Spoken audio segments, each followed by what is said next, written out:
راديو إيرنا ناقة دمت إيرتراويان مس راديو إيرنا يخم زلكم زغبركم سمعتنا إزي صومناوي في التساميتاتيو أبناي سنبت في التساميتات تركي مس منغس ኢትዮጵያ ዝገበረቶ ወታደራዊ ምትሕጋዝ ዝፈጠሮ ጸጥታዊ ስጋት ኤምባሲኣ ናብ ኬንያ ከተግዕዝ ከም ዝተገደደት ተገሊጹ። መንግስቲ ኢትዮጵያ ኣብ ትግራይ ደብዳብ ዘካይደለን ዘሎ ሰብ ኣልቦ ነፈርቲ ካብ ቱርኪ ዝተገዝኣ ምዃነን ኣቐዲሙ ተገሊጹ እዩ። ሚኒስትር ጉዳያት ወጻኢ ቱርኪ ኤምባሲኡ ካብ ከተማ አዲስ አበባ ከውፅእ ዝተገደደሉ ቀንዲ ምኽንያት ኣብ ልዕሊ እቲ ቤት ጽሕፈት መጥቃዕቲ ክካየድ ምዃኑ ዝሕብር ተደጋጋሚ መጠንቀቕታታት ምስ በጽሑ እዩ ነዚ ስጉምቲ ዝወሲዱ። ዝሓለፈ ወርሒ 200 ሜትሮ ካብቲ ቤት ጽሕፈት ኤምባሲ ኣብ ዘይርሕቕ ቦታ ዝተራቐቐ ወተሃደራዊ መሳርሒታት ከም ዝተረኽበ እቲ ሚኒስትር ኣፍሊጡ። እንታይ ዓይነት ወተሃደራዊ ጽዋራት ከም ዝተረኽበ ግና ብንጹር ኣይገለጸን። መራሕቲ ቱርክን ኢትዮጵያን ድሕሪ ዝገበርዎ ስምምዕ ምትሕጋዝ ወተሃደራዊ ኣጽዋር ኢትዮጵያ ካብ ዝገዛእተን TB2 ዝተባህላ ሰብ ኣልቦ ነፈርቲ ተን 6 ኣብ ትግራይ ኣብ ዝካየድ ዘሎ ኩናት ተዋፊረን ምህላውን ካብ ኣህጉራውያን ትካላት ዝተረኽበ ሓበሬታ የመልክት። ብፍላይ ኣብ ልዕሊ ሰላማውያን ሰባት መጉዳእቲ ድሕሪ ምውራዱ ኣብ መላእ ዓለም ዝርከቡ ተወላዶ ትግራይ ቁጥዖም ክገልጹ ጸኒሖም እዮም። ፕረዚደንት ቱርኪ በንጻሩ በቲ ምስ ኢትዮጵያ ዝገበሮ ስምምዕ ሕጉስ ምዃኑን ንኻልኦት ሃገራት ኣፍሪቃውን ተመሳሳሊ ወተሃደራዊ ጽዋር ክሸይጥ ቁሩብ ምህላውን ኣብ ዋዕላ ንግዲ ቱርክን ኣፍሪቃን ምግላጹ ይዝከር። ነዘን ሰብ ኣልቦ ወተሃደራውያን ነፈርቲ ዘፍሪ ባይካር ዝተባህለ ትካል ብሰብኣይ ጓሉ ንፕረዚደንት ጣይብ ኤርዶዋን ዝውነን ምዃኑ እዩ ዝፍለጥ።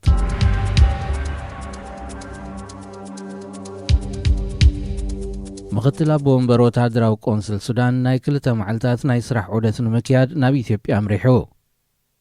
መሐመድ ሐምዳን ዳግሎ ናብ ከተማ አዲስ አበባ ዝኣተወሉ ሚኒስትር ምክልኻል ኢትዮጵያ አብርሃም በላይ ከምውን ሓላፊ ጸጥታን ስለያን ተመስገን ጥሩነህ ተቐቢሎሞ። እቲ ላዕለዋይ ወተሃደራዊ ኣዛዚ ሱዳን ናብ ኢትዮጵያ ዝጸንሐሉ እዋን ምስ ቀዳማይ ሚኒስትር ሃገር ኣብ ክልተኣዊ ጉዳያት ዘተኮረ ዘተ ከካይድ ምዃንየን ማዕከናት ዜና ሱዳን ዝገልጻ። ምህናፅ ሪጋ ህዳሴ ኣብ ዶብ ዝርከብ ሰፊሕ ናይ መጋሃጫ መሬት ኣልፋሽጋ ሱዳን ንሓይልታት ትግራይ ምሕጋዛ ዝቐረበ ክስታት ገለ ካብቲ ንሱዳንን ኢትዮጵያን ከሰሓሕበን ዝጸንሐ ጉዳያት እዩ። ብ19 ጥሪ ዓብደልፋታሕ አልቡርሃን ምስ ሓላፊ ዓቃብ ሰላም ሰራዊት ሕቡራት ሃገራት ኣብ ዝገበሮ ናይ ቴሌፎን ዝርርብ ብዛዕባ ኣብ ሱዳን ዝርከቡ ኢትዮጵያውያን ወተሃደራት ብናይ ካልኦት ሃገራት ዝቕየሩሉ መስርሕ ተመያይጡ እዩ።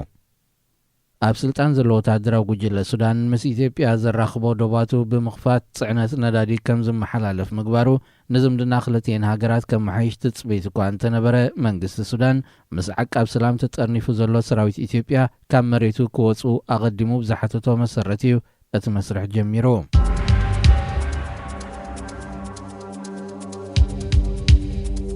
ሕቡራት መንግስታት ኣሜሪካ ኣብ ልዕሊ ኣሸባብ ናይ ሶማል ከተካይዶ ዝጸንሐ ደብዳብ ነፈርቲ ኣብ ዝሓለፈ ዓመት ብሩኢ ከም ዝጎደለ ካብቲ ሃገር ዝተፈነወ ሓድሽ ጸብጻብ ኣመልኪቱ።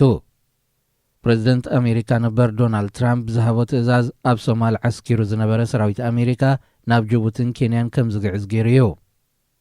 ካብ ፍሉይ እዚ ኣሜሪካ ብኣፍሪቃ ዝወፅእ ሓበሬታ ከም ዘመልክቶ ኣሜሪካ ኣብ 2021 ኣብ ሶማል 10 ናይ ነፈርቲ ደብዳብ ጥራይ ምክያድ ኣመልኪቱ። እዚ በንጻርቲ ኣብ ቅድሚኡ ዝነበረ ዓመት ዝተኻየደ 72 ደብዳብ ነፈርቲ ክነጻጸር እንከሎ ዓብይ ለውጢ ከም ዝተረኣየ ተመልኪቱ። በዚ ኣሜሪካ ብፍሉይ ኣብ ልዕሊ ሓለፍቲ ኣሸባብ ዒላማ ጌራ ትገብሮ ደብዳብ ነፈርቲ ሓያሎ ካብቶም ሓለፍቲ ከም ዝተቐትሉ ዝግለጽ እኳ እንተኾነ ኣብ ልዕሊ ሰላማዊ ህዝቢ ዝወረድ ጉድኣትካ ዝያዱ ዝተዓጻጸፈ እዩ ክብሉ ሓያሎ ኣህጉራውያን ተጠበቕቲ መሰላት ክስታቶም ከቕርቡ ጸኒሖም እዮም።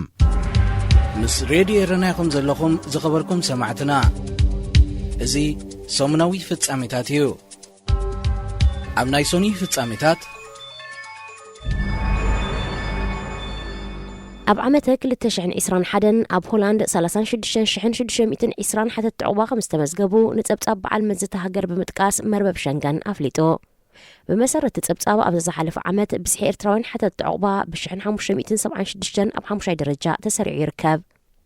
ببزحي حتى التعوبة أب هولندا كاب قدماي كساب 4 سريعين زركبة هاجرات 14,904 سورياوان 3,425 زيغاتات أفغانستان 3,215 تركوان اتوم 855 دما يمناوين يوم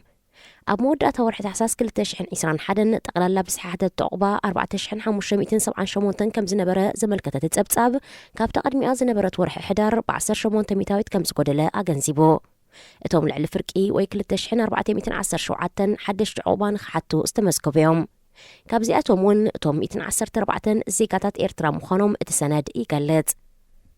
أب رأس زي بمرعن مترناب سدرا بيتاتن أب كل 2021 ناب هولند كابزاتو 287 وصاتنياتات اتوم 85 إيرتراوين كوينوم ببزح دما دحر سوراوين كالا درجة يحزو إذا غمسيلون كلو منغست نروي بوليتيكا وعقبة حديثهم أب تهاجر زنوبر إيرتراوين أب نتفتات قدف كم زواسو انت الرقاقيتو ناب عدوم كمولسوم تخلو خمزلو مربواتينا حبيرا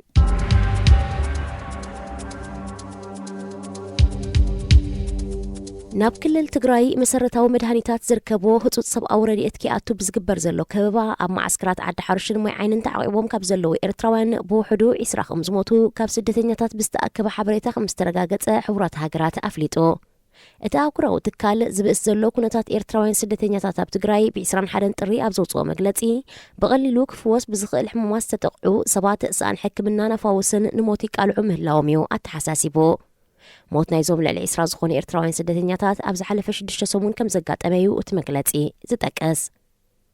أبتو معسكرات زنبرا كلينيكات بسنكس إنت مدهانيت كم جميرا ورحت الرتحيزن تسنخيلن كم زلوا زت حساسبة UNHCR اتكونتات كلتو فتح عن تزير خيبو بس عقدات إيرتراوين سدتنياتات كزايد مخانو أتنكيقو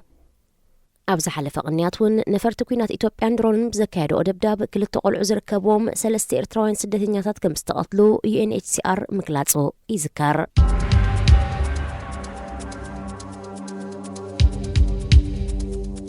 مرحنايتي أب سودان سلطان حيزو زلو تهدرا وجل جنرال عبد الفتاح البرهان 15 أبالا زحقو في حدش كابينة منسترات كم زقومة أفليتو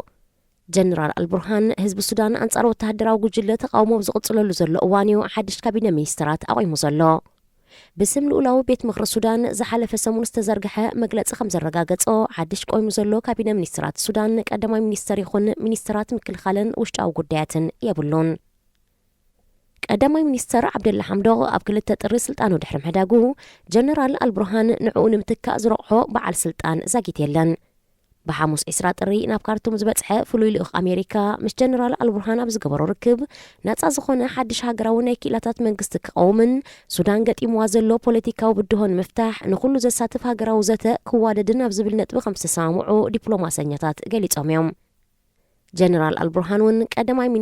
منسترات مكل خالن وشت أو قدياتن زيبلو حدش منقستي كم زقومة استحبرة أبتقلتيو مس راديو إيرنا يخم زلكم زخبركم سمعتنا ازي سومنا في التساميتاتيو أمناي سولس في التساميتات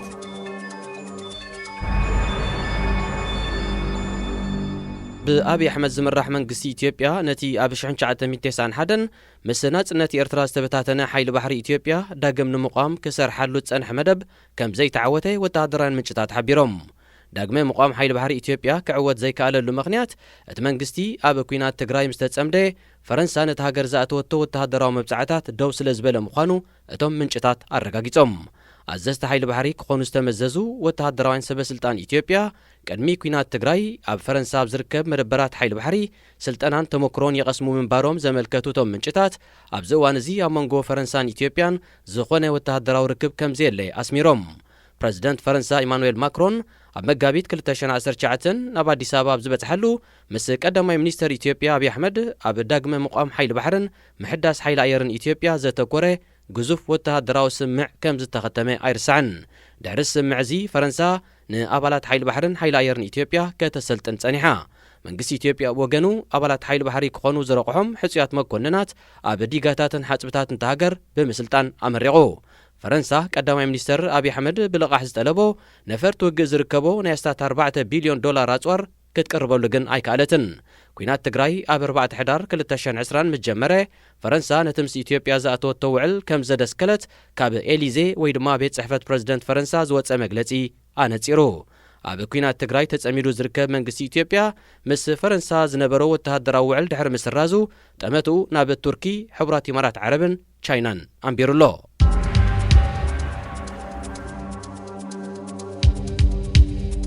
ፈደራላዊ መንግስቲ ሶማል ነቲ በሃገራዊ ግንባር ሓርነት ኦጋዴን ዝፍለጥ ንዞባ ኦጋዴን ና ኢትዮጵያ ናጻ ንምውጻእ ዝቃለስ ዕጡቕ ሓይሊ ካብ መዝገብ ሽበራ ከም ዝሰረዞ ማዕከን ዜና ዴይሊ ኔሽን ሓቢሩ እቲ መንግስቲ ነቲ ንሓያሎ ዓመታት ከም ሽበራዊ ጉጅለ መዝጊቦ ጸንሐ ሃገራዊ ግንባር ሓርነት ኦጋዴን ወይ ድማ ONLF ካብቲ መዝገብ ዝሰረዘሉ ምኽንያት ምስቲ ዞባ ዝምድና ንምስራት ዘንቀደ ምዃኑ ተመልኪቱ ካብ ኤርትራን ካልእ ከባቢታትን እናተንቀሳቐሰ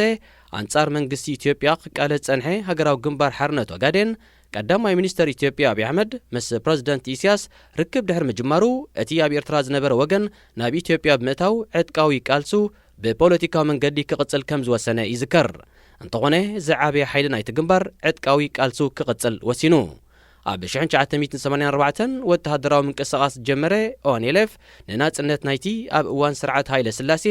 ብኢትዮጵያ ብሓይሊ ተጎቢጡ ዝበሎ ዞባ ኦጋዴን ከም ዝቃለስ እዩ ዝገልጽ ባይቶ ሶማል ኣብ 2017 እቲ ግንባር ካብ መዝገብ ሽበራ ክስረዝ ወሲኑ እኳ እንተነበረ ኣብ ግብሪ ኣይወዓለን በንጻሩ መንግስቲ ሶማል ኣብ መሬቱ ንዝሓዞ ላዕለዋይ መራሒ ናይቲ ግንባር ዓብደልከሪም ሼክ ሙሴ ናብ መንግስቲ ኢትዮጵያ ኣረኪቦ ቀዳማይ ሚኒስተር ሶማል ሑሴን ሮብለ እቲ ብ23 ጥሪ ዝተኣወጀ ምስራዝ ሃገራዊ ግንባር ሓርነት ኦጋዴን ካብ መዝገብ ሽበራ ብኡንቡ ኣብ ግብሪ ከም ዝውዕል ምርግጋጹ እቲ ማዕከን ዜና ኣገንዚቡ መንግስቲ ሶማል ኣብ 2017 ንዓብደልከሪም ሼክ ሙሴ ናብ መንግስቲ ኢትዮጵያ ምርካቡ ጌጋ ምንባሩ ብምእማን ድማ ብወግዒ ይቕሬታ ሓቲትሎ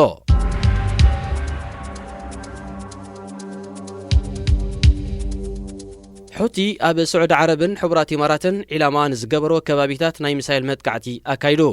ኣብቲ ትማሊ ሶኒ 24 ጥሪ ኣብ ስዑድ ዓረብ ኣብ ኢንዱስትሪያዊ ዞባ ዳህራንን ጂዛንን ዘካየዶ ተደጋጋሚ ደብዳብ ኣብ ንብረት ዕንወት ክወርድ እንከሎ ክልተ ሰባት ድማ ከም ዝቆሰሉ ኣገልግሎት ዜና ፈረንሳ ኣረጋጊጹ ብተመሳሳሊ ሑቲ ናብ አቡዳቢውን ክልተ ሚሳይላት ወንጭፉ ይኹን እምበር እቲ ሚሳይላት ዕላሙ ከይሃረመ ኣብ ክልል ኣየር እንከሎ ክምክን ከም ዝኽኣለ ሕቡራት ኢማራት ገሊጻ ኢማራት ብኡንቡ ብዝወሰደቶ ግብረ መልሲ ኣብ ሰሜናዊ የመን ኣብ ዝርከብ አልጃውፍ ዝተባሃለ ከባቢ ተጻዊዱ ዝነበረ መተኮሲ ሚሳይላት F-16 ብዝዓይነተን ነፈርቲ ውግእ ከም ዘዕነቕቶ ኣፍሊጣ ኣብ ዝሓለፈ ሰሙን ኣብ አቡዳቢ ናይ ድሮን መጥቃዕቲ ዘካየደ ሑቲ ኣብ ስዑድ ዓረብን ሕቡራት ኢማራትን ዝርከብ ዒላማታት ደብዳቡ ክቕጽል ምዃኑ ከጠንቅቕ ጸኒሑ ስዑድ ዓረብን ሕቡራት ኢማራትን ብወገነን ኣብ ዘካይዶ ዘለዋ ናይ ግብረ መልሲ ደብዳብ ነፈርቲ ኣብ ቀይሕ ባሕሪ ኣብ ትርከብ ወደብ ሖዴዳን ከተማ ሰንዓን 10 ሰላማውያን ሰባት ከም ዝቐተላ ይግለጽ ሬድዮ ኤረና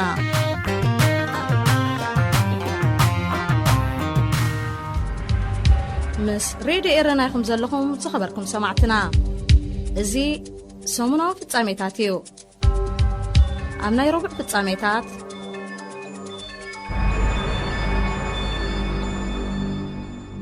إسران 4 أبالات زحقوفة لعلواي زبا وكيل حبرات هاجرات أب إيرتران حموشة معلتات عدتي كايد كم زلو تهجرا وتكال بإسران 4 تري أبزوت أو غازيت أو مجلتي أفليتو اتحلفت بروجرام لمعات كوميشنرات سب أو مسلاتن بروجرام مجب عالمين زتقلل زوا وكيل حبرات هاجرات أب إيرترا كاب كل التشحن إسران كلتن كسب كل التشحن إسران شدشان زتنح صلاتات حرشان ساعتن زركبو زتفلالي بروجكتات نمبقاس مس وكيل منقسي سمعك ختم مخانو اتمجلتي بتوسخي أنا تيرو زوا وكيل حبرات هاجرات أب إيرترا بتنحلو مس مينسترات دبلوماسياتن كالوت وكلت منقستي إيرتران كراخبن من دفرا دباروان عرزان كبتسحنيو بفلع عرزا بمتحبار حبرات هاجرات سفيحنا يتحاي وتعات بروجكت تتكبرلو كباب مخانو يفلات عدت زوا وكيل حبرات هاجرات ناب إيرترا أكل نايتي أب كل التشحن سلاسان وحسم عبالنا يمرقا شوتوس تكبر زلو بروجكتات نايم كتالن مقصالن مسرح مخانو نتوجد لازم مرحة دايركتور زوا بروجرام لمعات حبرات هاجرات ياقوب الحلو قاليتو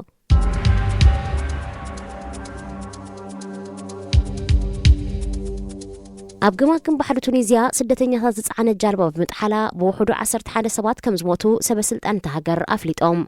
حانت خابتهم قديات قول 10 عمت قلعة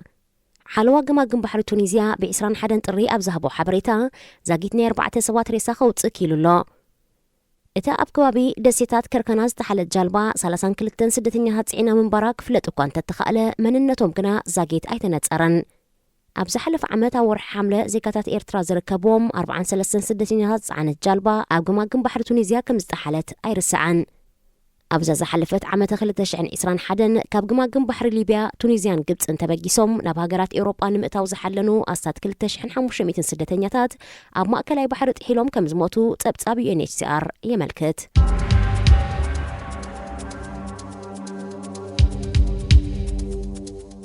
ኣብ ደቡብ ሱዳን ዞባ ጆንኮሊ ኣብ ዝተወልዐ ሓድሽ ግጭት ብውሕዱ 32 ሰባት ከም ዝተቐትሉ ወኪል ሕቡራት ሃገራት ካብቲ ሃገር ሓቢሩ። እቲ ድንጉሩትን ማሽናድን ኣብ ዝተባሃለ ቁሸታት ብ23 ጥሪ ዝተወልዐ ግጭት ኣብ መንጎ ቀቢላታት ዲንካ ቦርን ሙለርን ምዃኑ ተገሊጹ። ጠበናጁ ዝዓጠቑ መንእስያት ቀቢላ ሞርለ ናብተን ቁሸታት ብምእታው ብዝኸፈትዎ ተኽሲ ቆልዑን ደቂ ኣንስትዮን ዝርከቦም 10 ሰላማውያን ሰባት ብኡንብኡ ክቕተሉ እንከለዉ ኣሽሓት ድማ ቤት ንብረቶም ሃዲሞም ቁጽሮም ብልክዕ ዘይተፈልጠ ሰባት ውን ቆሲሎም ኣለዉ። ካብቲ ግጭት ይሃድሙ ካብ ዝነበሩ ሰባት 3 ቆልዑ ኣብ ሩባ ጥሒሎም ከም ዝሞቱ መግለፂ ሕቡራት ሃገራት ኣመልኪቱ። እቶም ዕጡቓት ንመንበሪ ኣባይቲ ናይተን ቁሸታት ከም ዘቃጸሉ ንዓይኒ መሰኻክር ጠቒሶም። እቲ ግጭት ኣብ ዝተኻየደሉ ኣብ ካልኣይ መዓልቱ ሓበሬታ ከም ዝበጽሖ ዝገለጸ ሕቡራት ሃገራት እቲ ኩነታት ናብ ዝበኣሰ ከይዓረገ ንምህድኡ መንግስቲ ደቡብ ሱዳን ቁልጡፍ ስጉምቲ ክወስድ ተማሕጺኑ። ካብ 2011 ኣትሒዛ ናጽነታ ዝኣወጀት ደቡብ ሱዳን ጸጸኒሑ ኣብ መንጎ ቀቢላታት ብሰንኪ ዝጓሃር ግጭታት ኣስታት 400,000 ሰባት ከም ዝተቐትሉ ጸብጻባት የመልክቱ። ምስ ሬድዮ ኤረና ኢኹም ዘለኹም ዝኸበርኩም ሰማዕትና እዚ ሰሙናዊ ፍጻሜታት እዩ። ኣብ ናይ ሐሙስ ፍጻሜታት ኣብ ኢትዮጵያ ብዘይካቲ ኣብ ትግራይ ብሰንኪ ዝካየድ ዘሎ ኩናት ንጥሜት ተቓሊዑ ዘሎ ሚልዮናት ህዝቢ ኣብ ክልላት ኦሮምያን ሶማልን ውን ኣማኢታ ሸሓት ሰባት ብደርቂ ተጠቂዖም ከም ዘለዉ ተገሊጹ። ቀዳማይ ሚኒስትር ኢትዮጵያ ከብትን ጤለበጊዕን ብጥሜት ናብ ዝረግፋሉ ኣሽሓት ሰባት ድማ ኣብ ድርኩኺት ሞት በፂሕምሉ ናብ ዝርከቡ ከባቢታት ክልል ሶማል ዑደት ከም ዘካየደ ዝገለጻ ማዕከናት ዜና መንግስቲ ኣብ ክልል ኦሮምያ ድማ ኣማኢታ ሸሓት ተመሳሳሊ ሓደጋ አንጸላሊዎም ከም ዘሎ ፍሊጠን። ኣብ ደቡባዊ ምብራቕ ኦሮምያ ኣብ ዝርከባ 8 ዞባታት ብድምር ልዕሊ 800,000 ህዝቢ ተጸባይ ህጹጽ ረድኤት ኮይኑ ከም ዘሎ ንሰበ ስልጣን ትክልል ብምጥቃስ ተን ማዕከናት ዜና ኣረጋጊጸን። ሚኒስትሪ ጥዕና ኢትዮጵያ ብወገኑ ደርቂ ኣብ ዝተኸሰሉ ከባቢታት ሃገር ከም ሸሮኽ ዝኣመሰለ ውጽኣትን ካልእ ተላጋቢ ሕማማትን ከይላበድ ስጋኣት ከም ዘለዎ ኣብዚ ሳልስቲ ዝብዘውፅኦ መግለጺ ኣጠንቂቑ። ኣብ ኩናት ተሸሚማ ኣማይት ሚልዮናት ዶላር ተባኽን ዘላ ኢትዮጵያ ንደርቅን ዓጸቦን ተቓሊዑ ዘሎ ህዝባ ህጹጽ ረድኤት ንኽረክብ ሓገዝ ኣህጉራዊ ማሕበረሰብ ተሓትታላ። ኣተኩሩ ኣብ ኩናት ትግራይ ኣንቢሩ ዘሎ ኣህጉራዊ ማሕበረሰብ ብወገኑ ኣብ ትግራይ ተኸሲቱ ዘሎ ደርቂ ብሰንኪ ከበባ መንግስቲ ኢትዮጵያ ዝሰዓበ ምዃኑ ይወቅስ። ኢትዮጵያ ኣብ እዋን ስርዓታት ሃይለ ስላሴን ደርግን ህዝባ ብጥሜት እናረገፈ ኩሉ ዓቕማ ኣብ ኩናት ተጸሚዱ ምንባሩ ሕሉፍ ታሪኻ ይምስክር።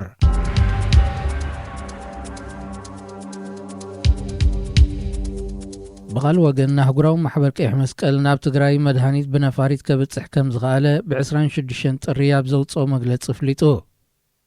እቲ ኣህጉራዊ ትካል ግብረሰናይ ኣብ ዘውፅኦ መግለጺ ኣብዚ 5 ዋርሕ ንመጀመርያ እዋኑ ናብ መቐለ መድሃኒት ከብጽሕ ምኽኣሉ ዓብዪ ሩፍታ ከም ዝተሰምዖ ጠቒሱ። ካብ ኣዲስ ኣበባ ዝተበገሰት ነፋሪት መሰረታዊ መድሃኒታት ጽዒና ብ26 ጥሪ ናብ መቐለ ከም ዝዓረፈትን ኣብ ኩለን ዞባታት ትግራይ ናብ ዝርከብ ትካላት ጥዕና ክከፋፈል ምዃኑን እቲ መግለጺ ብተወሳኺ ኣነጺሩ።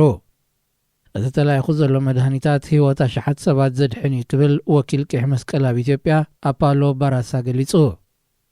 ኣብ ደቡብ ትግራይን ዓፈርን ብዝካየድ ዘሎ ኩናት ናብ ክልል ትግራይ ከኣቱ ዝተመደበ ረድኤት ዝጸዓና መካይን ተዓጊተን ከም ዘለዋ ኣብ ዝግለጸሉ ዘሎ እዋን እዩ ቀይሕ መስቀል ብነፋሪት ህጹጽ መድሃኒታት ከብጽሕ ክኢሉ። መንግስቲ ኢትዮጵያን ሓይልታት ትግራይን ናብ ዘተ ክቐርቡ ዝለዓለ ተኽእሎታት ምህላው ይዝረብ እኳ እንተሎ ሓደ ካብ ኣውራ መሰሓሓቢ ነጥቢ ኮይኑ ዘሎ ጉዳይ ምእታው ህጹጽ ረድኤት ናብ ትግራይ ግና ክሳብ ዝእዋን እዚ መፍትሒ ኣይረኽበን።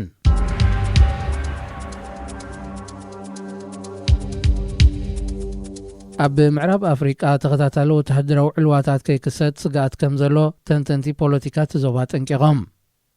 እቶም ተንተንቲ ነዚ መጠንቀቕታ ዘቕርቡ ዘለዉ ብ24 ጥሪ ወተሃደራዊ ጉጅለ ቡርኪና ፋሶ ነቲ ብፕሬዚደንት ሮሽ ካቦረ ዝምራሕ መንግስቲ እታ ሃገር ምስ ዓለወዮ። ኣብ ዝሓለፈ ዓመት እውን ጎረቤት ቡርኪና ፋሶ ብዝኾነ ሃገራት ማሊን ጊኒን ተመሳሳሊ ዕልዋ ከም ዝነበረ ዘዘኻኽሩ ተንተንቲ ንሃገራት ዞባ ሕማቕ ኣብነት ምዃኑ ተሓሳሲቦም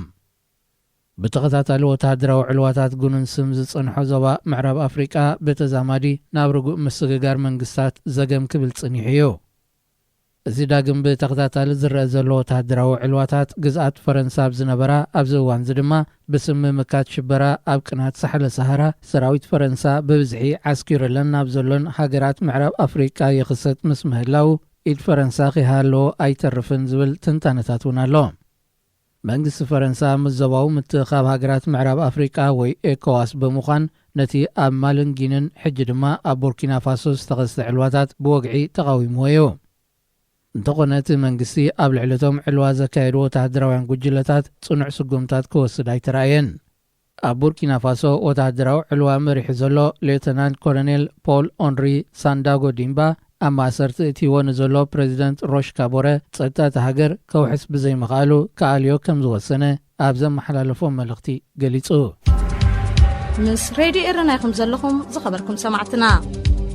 እዚ ሰሙናዊ ፍጻሜታት እዩ ኣብ ናይ ዓቢ ፍጻሜታት መንግስቲ ግብፂ ምስ ጓጊ ኤርትራውያን ሓተት ዕቑባ ይቕጽለሎ ክብል ሂውማን ራይትስ ዎች ወቒሱ እቲ ሃገራዊ ተጣባቂ ትካል ብ27 ጥሪ ኣብ ዘርግሖ መግለጺ ኣብ ዝሓለፈ ወርሒ ግብፂ ቆልዑ ዝርከብዎም 24 ሓተት ዕቑባ ጉዳዮም ብዝግባእ ከይጻሬት ናብ ኤርትራ ከም ዝመለሰቶም ኣመልኪቱ ብመሰረት መግለጺ እቲ ትካል ኣብ ወርሒ ጥቅምቲ ናይ ዝሓለፈ ዓመት እውን ብተመሳሳሊ ኣገባብ 17 ኤርትራውያን ሓተት ዕቑባ ናብ ኤርትራ ተመሊሶም እዮም እቲ ሃገር ዕቑባ ክሓቱ ካብ ዓዶም ሃዲሞም ንዝመጹ ኤርትራውያን ብግዴታ ካብ ምምላስ ክትቁጠብ ምክትል ዞባዊ ዳይሬክተር ሂውማን ራይትስ ዎች ጆስቶርክ ጸዊዑ ኣብ ግብፂ ኣብ ትሕቲ ጽላል ላዕለዋይ ኮሚሽን ስደተኛታት ሕቡራት ሃገራት ወይ ዩኤንኤችሲአር ዝተመዝገቡ 20778 ኤርትራውያን ሓተት ዕቑባ ኣለዉ ብዝሕ ናይቶም ኣብ ትሕቲ ዩኤንኤችሲአር ዘይተመዝገቡ ኤርትራውያን ሓተት ዕቑባ ግና ክፍለጥ ኣይከኣለን መንግስቲ ግብፂ ኣብ 24 ታሕሳስ 2021 ናብ ኤርትራ ዝመለሶም 24 ሓተት ዕቑባ ኣብ ዩኤንኤችሲአር ምዝጉባት ኣይነበሩን እቲ መንግስቲ ንሓያሎ ዓመታት ኣሲሩ ናብ ኤርትራ ክመልሶም ዝወጠነ ክልተ ኤርትራውያን መንእስያት ሳላ ጻዕሪ ተጣበቕቲ ሰብኣዊ መሰላት ሲቪካውያን ማሕበራትን ጉድሳትን ኣብ ዝሓለፈ ቅንያት ናብ ካናዳ ክጣያሱ ከም ዝኽኣሉ ይፍለጥ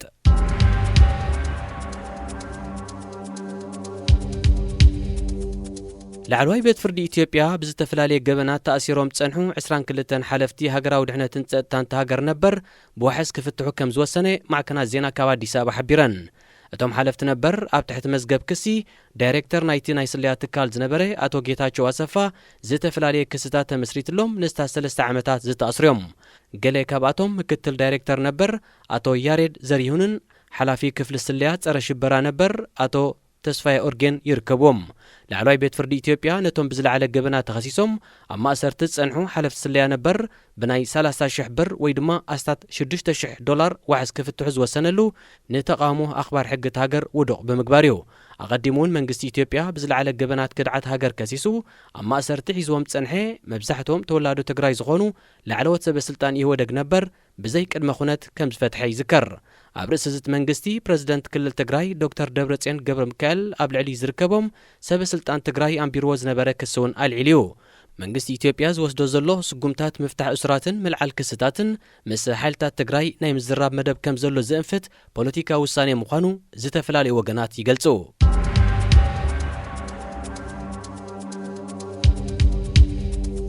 በሚኒስተር ጉዳያት ወጻኢ ዒሴ ካይድ ዝምራሕ ላዕለዋይ ልኡኽ መንግስቲ ርእሰ ምሕዳር ሶማሊላንድ ኣብ ጅቡቲ ወግዓዊ ናይ ስራሕ ምብጻሕ ኣካይዱ እቲ ሚኒስተር ካብ 26 ጥርት ሒዙ ኣብ ዘካየዶ ናይ 3 መዓልታት ዑደት ምስ ጅቡታዊ መዘኑ መሐመድ ዓሊ ዩሱፍ ብምርኻብ ዘትዩ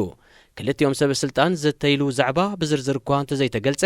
ኣብ ዝወርሒ እዚ ኣብ ዝካየድ ምርጫ ሶማልን ሓባራዊ ጸጥታ ክልቲአን ጎረባብትን ዘተኮረ ምንባሩ ዲፕሎማሰኛታት ኣሚቶም